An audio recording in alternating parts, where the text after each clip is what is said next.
In today's video, I'm going to teach you how to check a property's Zestimate on the Zillow iPhone app.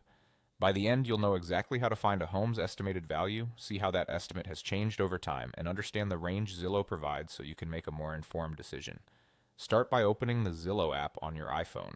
If you haven't used it in a while, it's a good idea to update to the latest version from the App Store for the smoothest experience. Make sure you have a stable internet connection so listings and charts load quickly.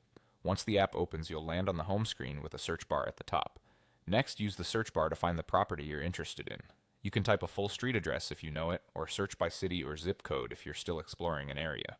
As you type, Zillow will suggest matches. Pick the one that best fits your target.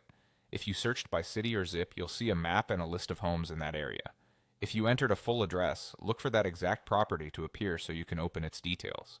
Tap the property listing from the results to open the home's detail page. Double check that it's the right place by glancing at the photos, the street name, and key stats like beds, baths, and square footage.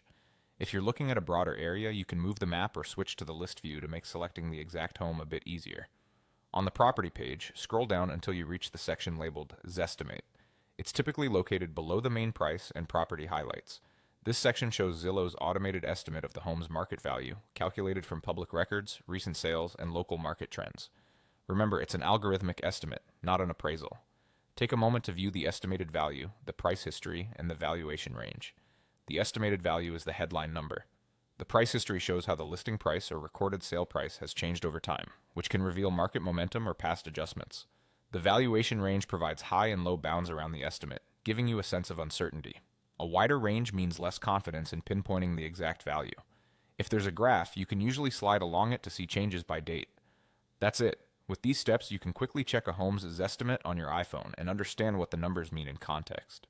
Use it as a starting point, compare with recent local sales, and consult a real estate professional when you need a deeper analysis.